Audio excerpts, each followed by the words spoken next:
What are you doing, Tina? What are you doing, Jenny? We are two women living our best lives in the Black Hills of South Dakota, sharing our stories, laughs, and projects happening in the garage. Whether you're looking for a bit of joy, a spark of creativity, or just a comforting voice, you can find it here. Unicorn! Well, okay, so we got up this morning and we had a topic in mind. I had a topic in mind that something we wanted to talk about. And then as we went through the morning, I could see that Tina was broken. Hi, cranky. Tina's cranky. And this rarely happens. She doesn't even look like Tina. Are you sure that's No. Tina? I'm going to hide behind my microphone today. But Hey! I feel like the reasons why she's cranky are worthy of a discussion. Okay. And so in visiting with her this morning and really kind of asking her some probing questions about what was going on, we got to the crux of what I think the issue is with Tina today, our poor little Tina. Tina. Yeah. Yeah. Talk so to us. do you want to tell us what's happening in there? I can. Under your Okay. denim. Under my denim, under Yeah. my Are you wearing your safe clothes I'm today? wearing my safe clothes today. She's Yeah. even making a sad face. I know. It's But okay. what's happening, Tina? It's okay. I got all the feelings inside right now. Yeah. Yeah. Feelings about what? No, they're not about anything.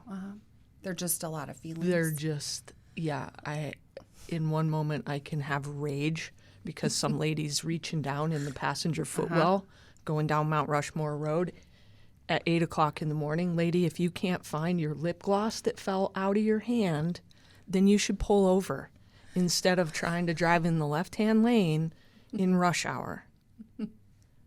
Like, come on. Be smarter. Did she swerve out of her lane? Yes, but she was, more importantly, literally going 12 miles an hour, trying to reach while driving.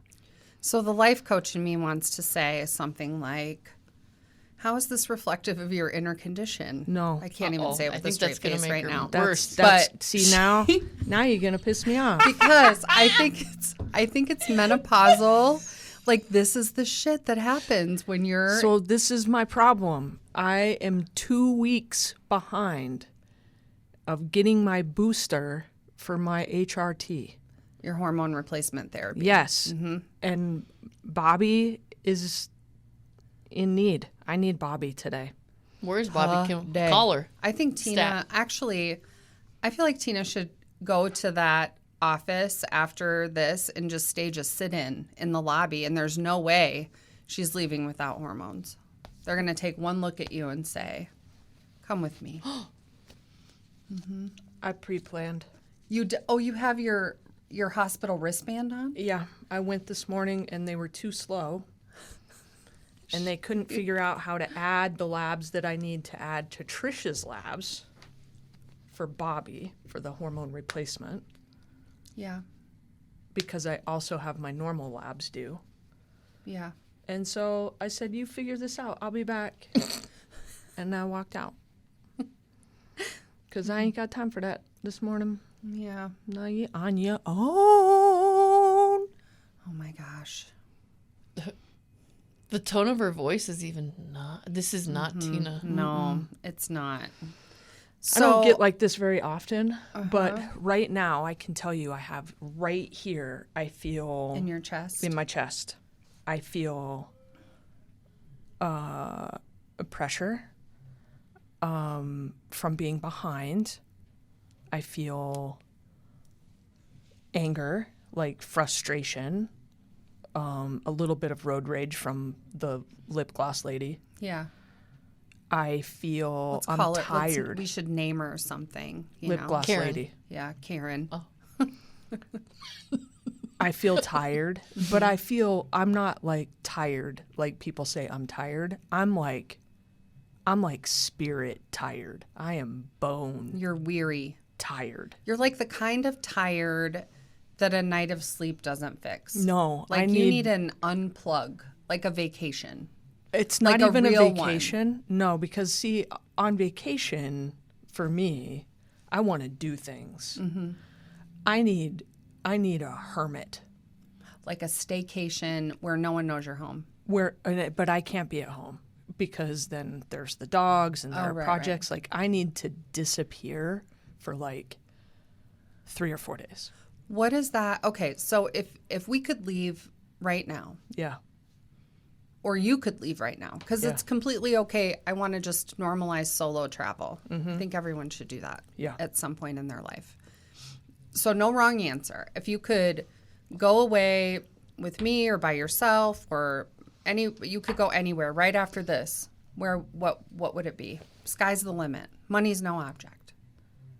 Well, first of all, I'm not going to tell you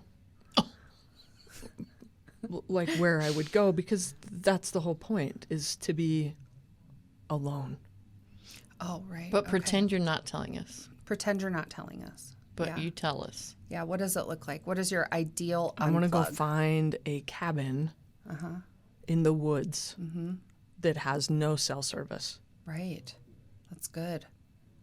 And I'll be back in a week. A week? Wow. We'll miss you. I think you should do it. Or maybe it's a road trip. I think you should do it. I think you should I really. can't. I got too much to do. There's too much going on. This is the problem. Like But this there's is always too everybody. much. Like this is what people Yeah. have. There's always There's too always much too going much. on. And there's always, financial concerns or, if I'm not here to run things and nothing happens, when you're a business owner. And so, what do you think we could do that would allow you a real unplug and kind of a disconnect? How could we recreate that in our day-to-day life?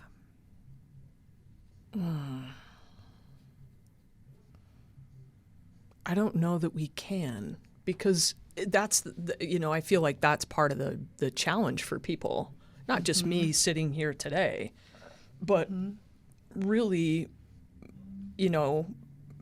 people in general, moms, dads, parents, grandparents, whatever it is, it's hard to do in your day to day because there's always the lingering nag of, well, if I just do this one thing, then I can have 10 minutes of free time. Yeah. But it's never just the one thing. There's It's like a always price. a pull. Like my phone literally rang this morning at 6:10, a client calling at 6:10. Yeah. And I also think that you are so available Go ahead. that maybe a small thing could be better boundaries with looking at it, or answering it. But it's from an East Coast club. Right. So that's my crux. And it just never stops. I know. And so now you get to the point where you're not giving 100% to anything. Work's not getting 100% of me. Home's not getting 100% of me. You're not getting 100% of me. The podcast, social media, whatever it is. There's my parents, my sister and her family, our kids, the dogs. Nobody gets 100%. Don't forget about the cat. I know, honey, True. but if there's only 100%, nothing can get 100%. They can if you're present in that moment. In the and moment. I'm really good at that. You're awesome at that. I would say that maybe you're too good at that because you leave it all on the field every time. Every interaction, you leave it all on the field. And I wonder if, that I think there's times in our lives when we have the capacity to give a whole lot. And then there's other times where kind of everything is in a little bit of a cocoon sort of recharge mode. And it's okay to not give 100% every single time when you're feeling depleted. I'm the kind of depleted that like an afternoon off or a nap is not going to Yeah. refill. Right. That's called burnout. I work with a lot of life coaching clients on burnout. And, you know, one of the strategies for burnout is identifying what your cup fillers are and trying to put those into your everyday life. So what are some cup fillers for you? Like small, not, you know, obviously a rest and a vacation's great. But if somebody doesn't have that option, what are some things that fill your cup on the day to day that you could incorporate? I need to get outside. Okay, that's Outside, a good one. but not project outside. Yes, Like just out in the woods Cool. on the boat. But we can't get on the boat yet because it's like 40 degrees right now Oh my and God. Right. borderline it's freezing. snow. Yeah. That kind of stuff. Like do you need to feel warmth, the sun, No, or just be outside? No, it can. I'd go outside in the woods today. Like I need to be away from all the things that need my attention. I get it. And I think that's really important. I feel like this is also part of, so we talked about like the hormone replacement, your cup being empty, feeling depleted. And I also think this is our phase of life. Like, you know, we're in our early 50s and the responsibilities that we have today are so much different, you know, than they were when we were 30, right? I mean, there's people that count on us, people that depend on us for a living, for advice, for our expertise, for our skill set, like all that stuff. And it can, you know, it's kind of like the frog that gets boiled in the water slowly. You know, you add, you know, one little thing on at a time, and then all of a sudden your plate is way overloaded. But you didn't realize it was happening. Right. I'm the clown in the circus spinning the 47 plates. Yeah. And Bill in the corner is asking me to add one more. Come on, Right. Bill. Bill. Not now. Right. I know. I had an idea for a T-shirt. I thought a good T-shirt would be, "Don't be a Karen, be a Tina."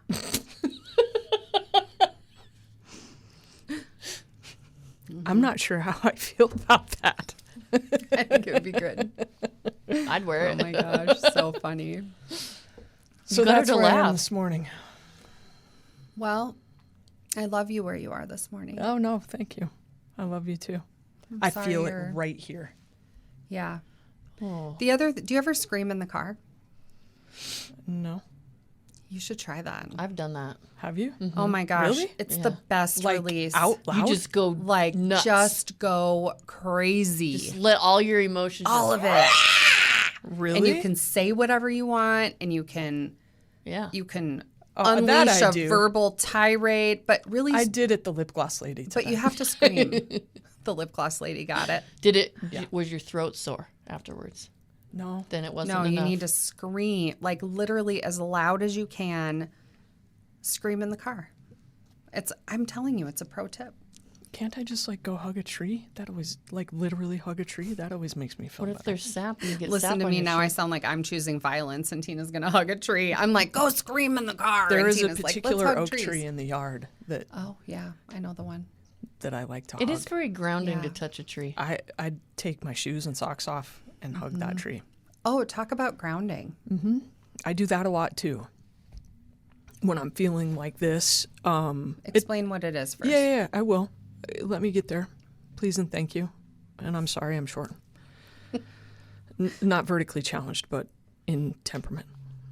It's okay, honey. I don't get like this very often, but when I do, I know what I need.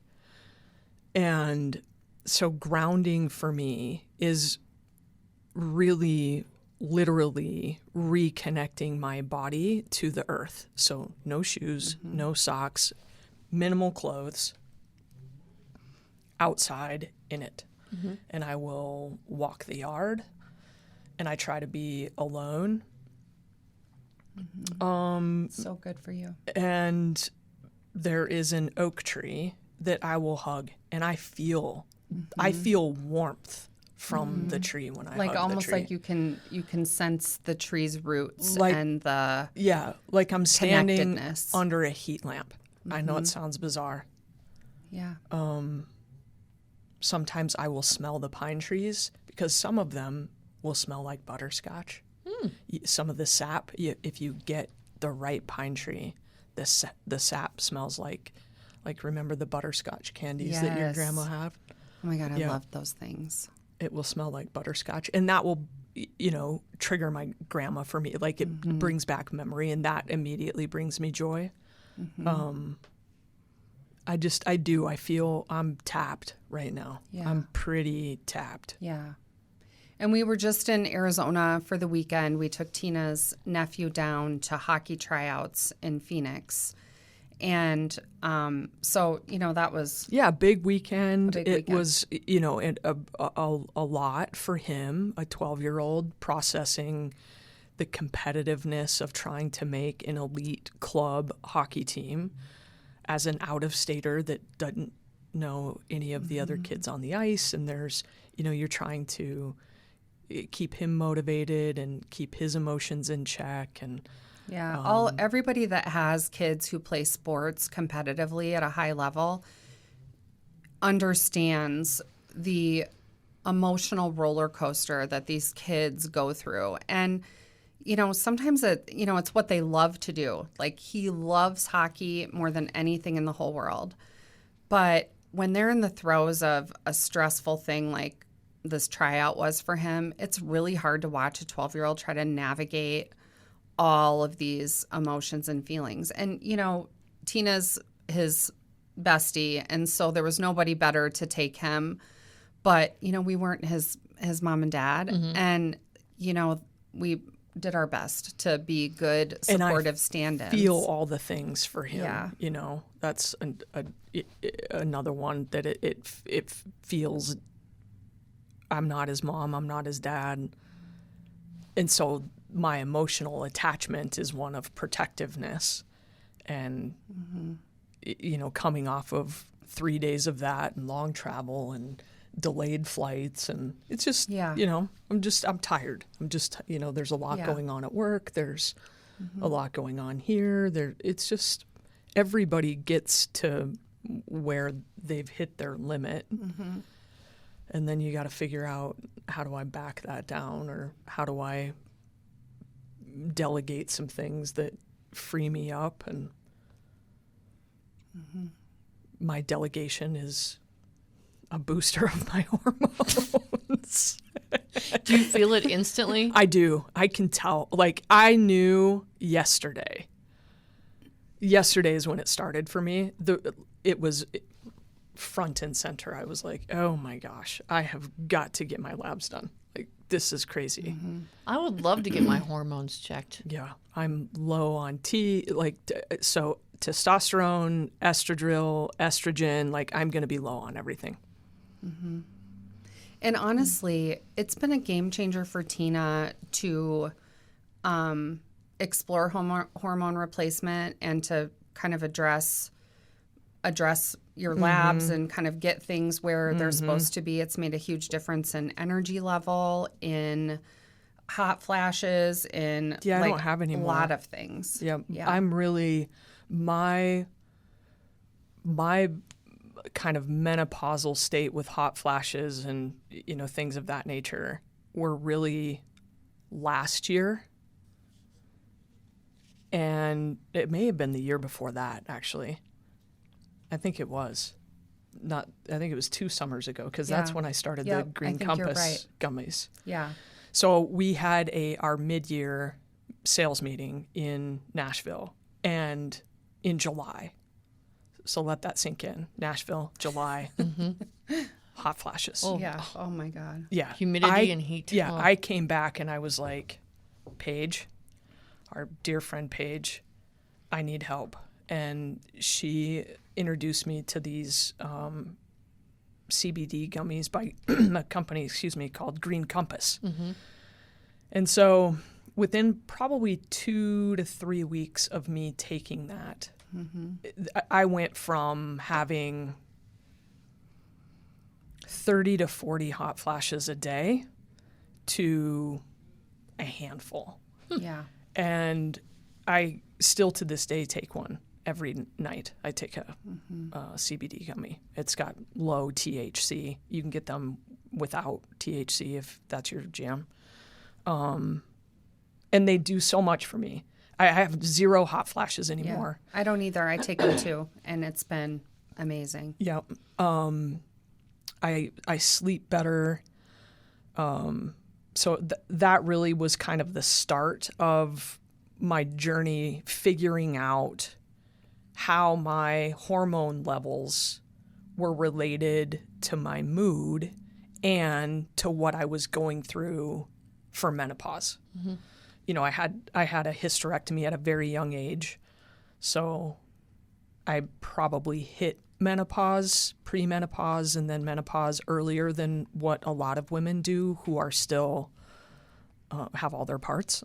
And so going in for hormone replacement therapy and having that testing and seeing how low everything was. Mm-hmm. The first time that they inserted the pellets. So tell them how they do it. So yeah, they'll do a blood draw and test all kinds of labs. And then based on those numbers, they determine what for you needs to be added to get you in better balance. And then they will make a small incision in your butt cheek, and they implant a tiny little pellet, like the tip of a pen. It's so small. But your bloodstream flows over that pellet, so there is a consistent flow or pull of those hormones into your bloodstream. And about 4 to 6 weeks after that initial insertion, you'll have your labs tested again. And depending on what those levels are, you could potentially need a booster in one or all of those areas. And I'm behind in having those labs taken just with travel and things that we've had going on. So I can tell immediately if anybody is in the midst of going through this, we think that as you get older, it's arthritis. That's why my joints hurt. Well, it might be, but it's also tied to your hormones. Yep. I don't sleep well. It must be too much coffee. It must be I have too much on my mind. It could be, but it's also directly related to your hormone levels. Mm-hmm. I'm not able to focus at work. I have too much on my plate. I just need to, be a better planner, be a better organizer. Those things could be true, but those are also directly related to your hormone levels. So as soon as I had that first injection, it was... Insertion. Yes. Sorry. Thank you.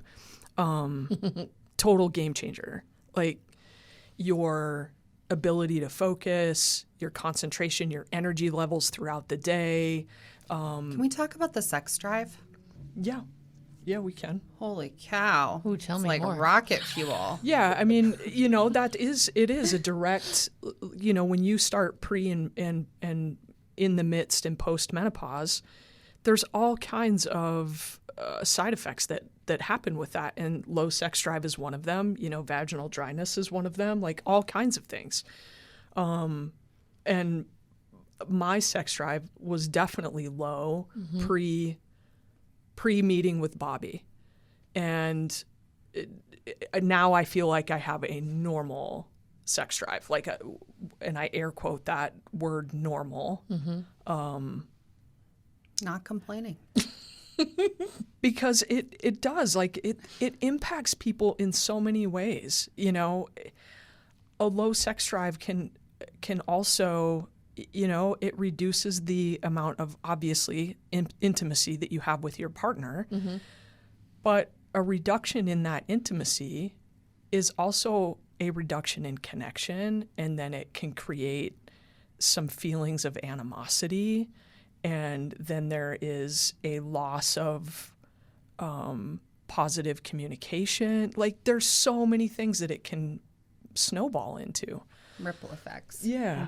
So I think it's one of those things. It's kind of like mental health, depression, what have you, that has been this taboo topic that people are afraid to talk about, that we all need to talk about. It, just like me coming in here today.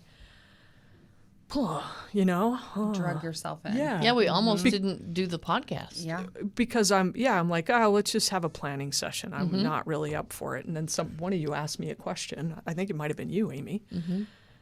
And it's true. We shouldn't be shying away from these conversations, whether you're having them with your girlfriends or with your doctor or with your spouse. You need to be having them. Yeah. And I think too, it feels like to me in my life experience anyway, you get to your 50s, you've kind of maybe arrived at sort of your skill set in your profession, you're midstream, kids and they're getting ready to graduate or whatever. And sometimes we just put our heads down and go. And we don't stop to take a real inventory about how we are doing, like physically, how am I doing?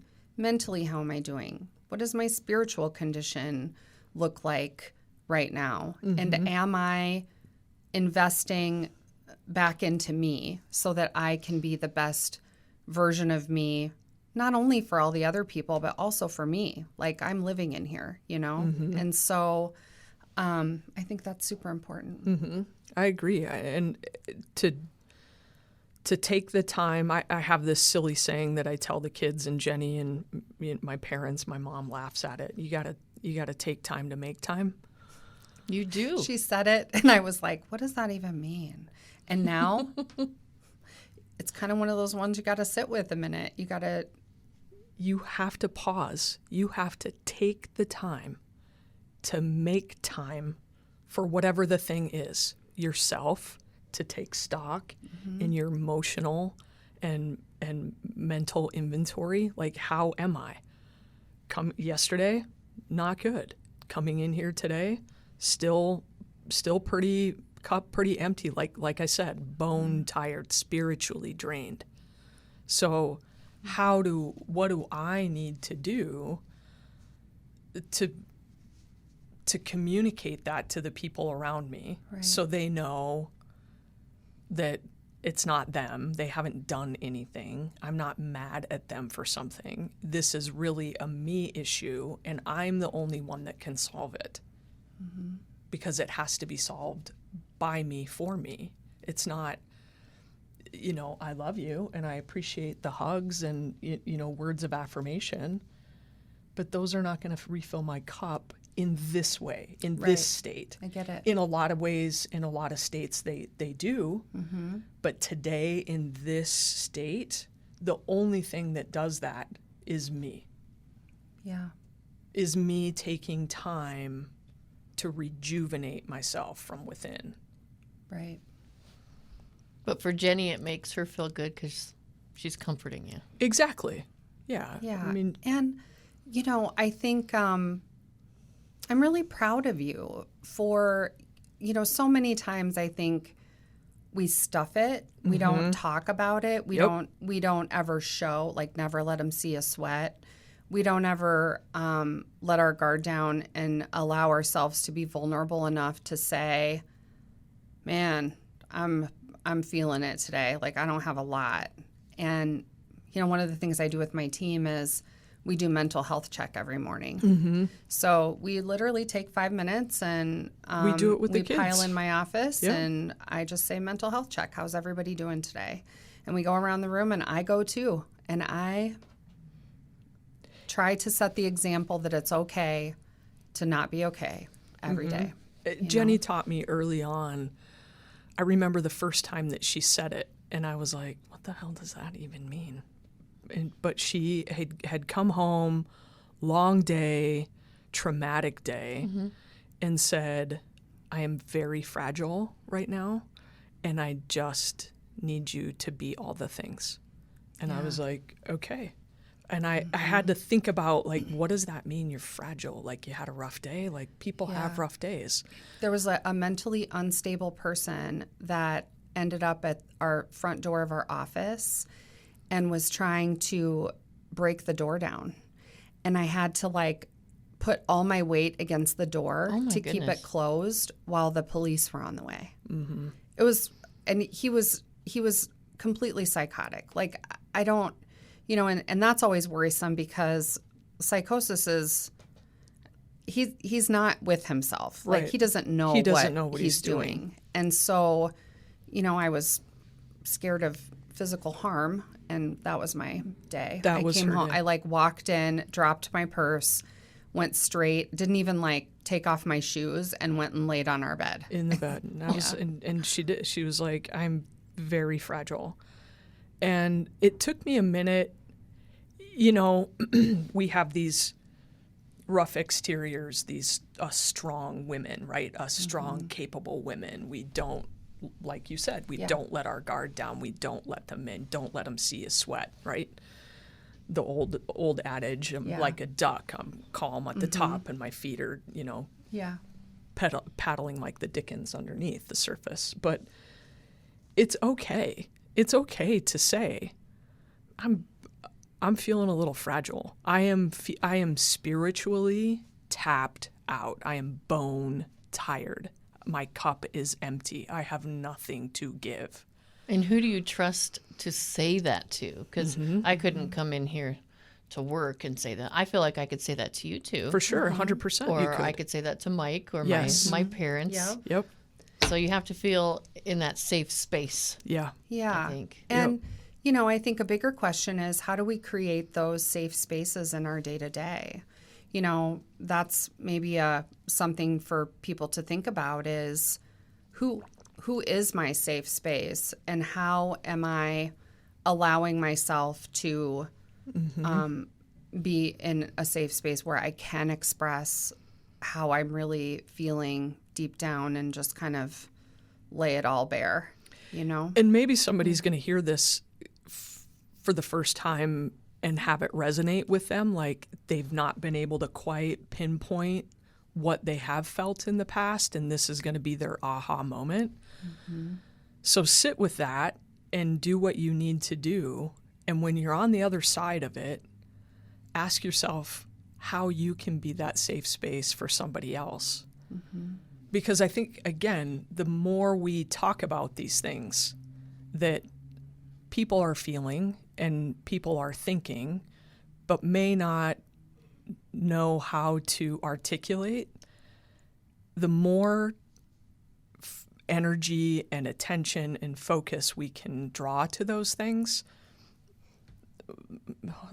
Sign me up for that world. Yeah. I'd like to move there. Yeah, right? Because we all have them, Amy. We all have the bad day. We all have, like, the tap out moment where you've been tugged on enough. And I don't want to be like, I got nothing else left. Here are all the things. This is all I have left in my toolbox. If something in here can help you, you are welcome to it. What would you do, feeling like you do right now, if somebody were to ask you to do something for them? That feeling, because I've been there, and you almost just want to fall to the ground. Yeah. Weep. Yes. Weeping. Why is this person asking more of And me it when could I be don't have something anything? so little, Yeah. but it's literally the straw that will break the camel's back. Yeah. Yeah. I've totally been there too. And that's why I think, as much as I hate using the word isolation, for me, it is isolation. I have to isolate so that I'm not put in a position to have that request come and not let that person down. Right. Do you know what I mean? Yes. If I can have that isolation and I can have that that moment in time, whatever that duration is, to reset myself, then I'm not carrying the guilt of saying no. I'm not carrying the guilt of maybe responding unkindly, unintentionally, not carrying the guilt of letting that person down. Right. it's okay to retreat a little bit. Yeah. And protect yourself. And, that goes to probably a future podcast that we should talk about, which is boundaries. Yeah. It's we okay. talk about boundaries a lot, and we really try to talk to our kids about boundaries, because and I think that is a whole nother podcast. But I think it's important to teach that, because otherwise we end up just giving it all away all the time. We don't have good limits that we set with other people about what we can and can't do.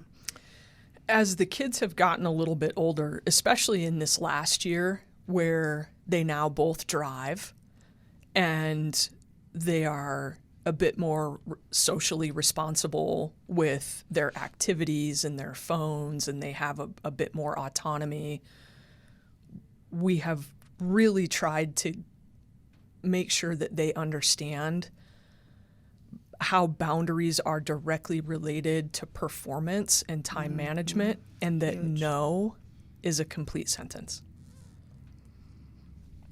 And My favorite, secretly, is when they tell us no. They set a boundary with us.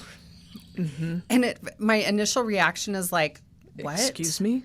And then I'm like, good on you. Like, Henry said to me the other day, he's like, I don't have the bandwidth for it today. I'm studying for an exam. And I was like, that's a good excuse. Cool. And if he would have just like fallen over and been like, oh my God, I got to do this thing for my mom, and not studied or not let me know that was happening, it could have been a different outcome. But instead he got an A on his test. But how cool is it that a 17-year-old now feels the empowerment to say, no, Mom, I can't do that for you today. I would love to, but this is my priority. Right. That's freaking awesome. That is. Yeah. Mission accomplished. Mission accomplished. And I think, too, for different people, the answer is different about what recharges you. Tina and I are both extrovert introverts. So in our day life and, whatever, like we're very extroverted. But being the extrovert introvert means that to recharge and to replenish, we need that reflection and quiet time. But some other people might just be extroverts. And then in that case, maybe their cup is filled by talking and being around other people and being out in the world. And that is a cup filler for them. And for other people who are straight introverts, they absolutely have to have that retreat time after a day, to refill their cups. And, maybe their introverted self finds it hard to build a tribe of people around them or to have people to confide in. But I think it's important. It's important that we all have people in our life who are part of our inner circle and tribe, that we can be the messiest, unfiltered, your authentic self version of ourselves around. Your true even authentic self. Yeah, bad days and good days. It is so hard to be your authentic self. It is. It's hard to stand in your own truth for fear of judgment, because as a society, we have pivoted to this place of it being accepted for another person to judge someone else instead of just taking that at face value for who they are and what that is. I think the older I get, the easier it is to be my authentic self. Oh, I care less. 100%. You take so many Absolutely. things less personally. Absolutely. Like, middle age has so many benefits. Like, I would say my I don't give a fuck factor has gone through the roof. Like, I feel like I'm standing in my truth and who I am and following my moral compass, and I just don't really give a lot of time to people who don't get me or don't get it or whatever. Like, I don't even think about it. You have fructose intolerance. It's right. Fructose intolerance. That is right. It took me a few years to get Jenny to the place of just because the phone rings doesn't mean you have to answer it.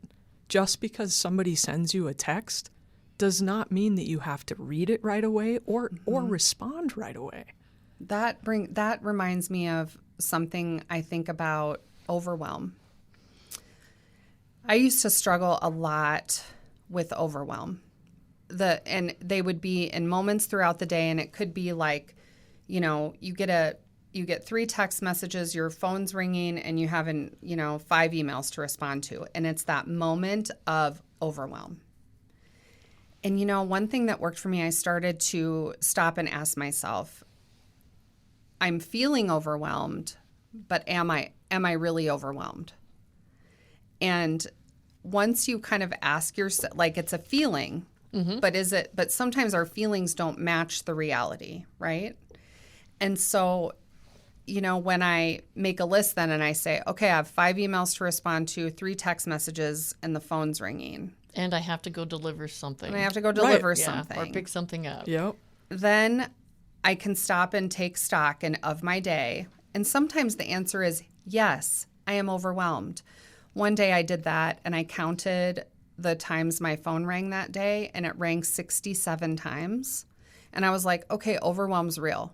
That's real. That is overwhelming. But a lot of times I'll take the inventory. Most of the time, actually, I take the inventory and I'm like, this is 30 minutes. It's 30 minutes of work. It just so happened that all of that stuff happened in 1 minute that I reasonably need to do in the next 30 minutes. Not overwhelmed anymore. Mm-hmm. I've asked myself that same question. Have you? Like, just stressed out. And then I'm like, Yeah. why am I stressed out? I have no reason to be stressed out. I can get this done. Yeah. And I also think in your 50s and midlife, you have such a strong awareness. I have me, and I'm going to be okay. Wherever I'm going today, I'm taking me with me.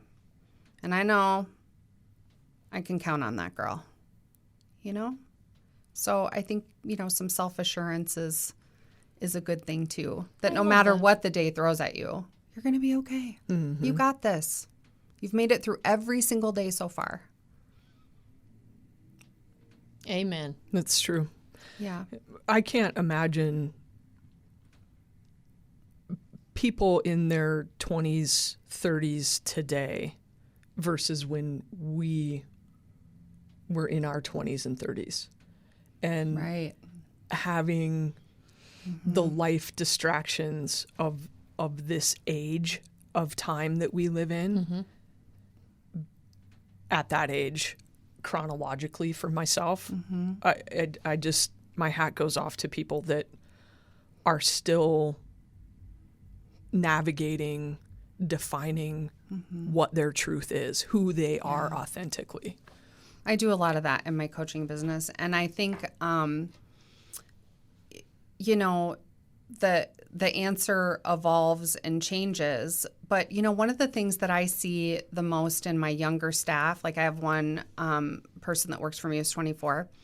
And what I notice with that generation is that they are not afraid to leave things unread, put their phones on silent. Like they are not beholden to it in the same way that we feel the urgency about it. And I think it's so healthy, for them they go through phases where they take all the social media off their phone for 3 months or whatever. And I just think that's such a healthy approach because they've grown up with this technology that they can kind of take it or leave it. Yeah, they know when they need a break. They do. The kids are all right.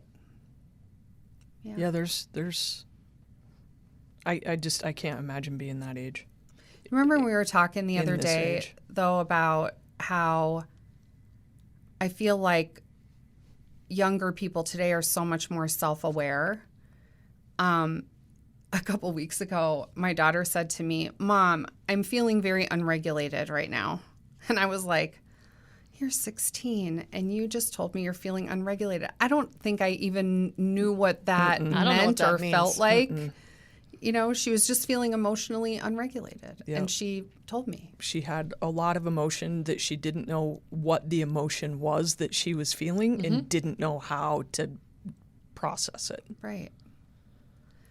So, I don't know. I am impressed with our youth that way. Mm-hmm. But I wouldn't go back. Oh, my gosh. Would you go back? No.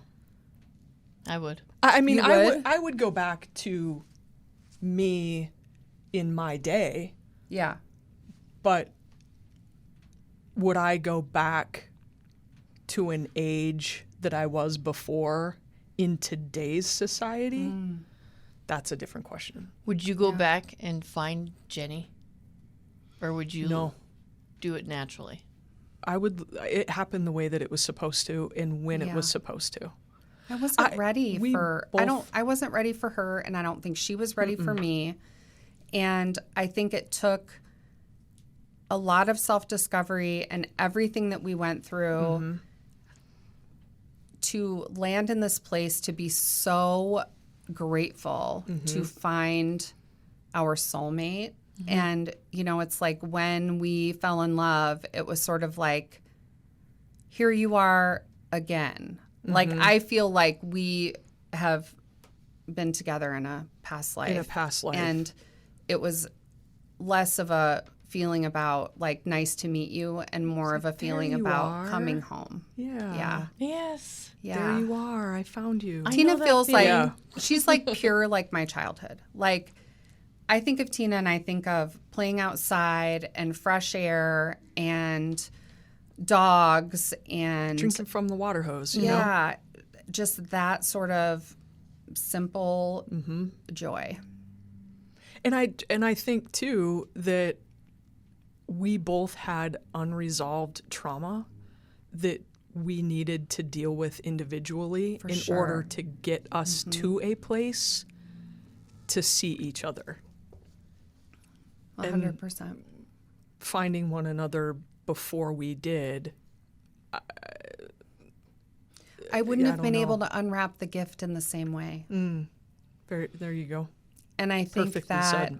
I was able to unwrap the gift in the right way and in the right moment to have max gratitude, appreciation, and wild love. And I don't know that I had the capacity for that before I met her. I think it happened when it happened the way it was supposed to. I agree with that. Yeah. Okay. I think that's another, the trauma of trauma, I think, is another topic of discussion. Amy, you said you would go back. Tell us about that. I would go back. I don't know. I feel like I've made so many mistakes that I would, if I could go back and know what I know now, I would probably choose not to do certain things. Well, but what if, like, Yeah.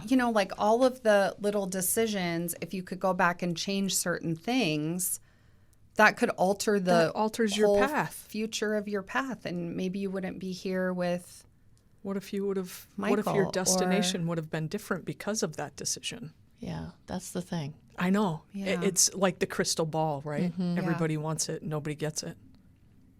Yeah. I I think- just wish I had more time I know. with, right? the love of my life. Don't you? Yeah. I know. We say that all a say that all lifetime. the The rest time. of this lifetime But is we not get to enough. start over again Yeah. in the next Tina, one. you said, we were talking the other day and I said, what age, how old do you think you're going to get? Or how old do you want to be? How long you want to live? And what'd you say? I'll be 128. I'm gonna make it to 128. Oh my goodness. Yeah. Oh, man. Still building. I mean, things. I said lifetime, but I wasn't counting on 128. Yeah. Seems like you're going to need a lot of care and applesauce at that She'll point. probably build right. her own rocking chair. Probably. Yep. 128. That's the All number. right. We'll see. Okay. There you go. Confession. Sure. Yeah. I feel so much better I knew it. having said all these things out loud. Now listen. It's less tight. It's less right here bubbling over. There's still some in there. I still need to retreat. But if I'm being completely honest, talking about these things is always good medicine. Always the hardest, but always the best. Almost like you're married to a life coach. I don't know. Shut your cake hole, Jenny. Shut your cake hole. I have something I'm excited about. Oh.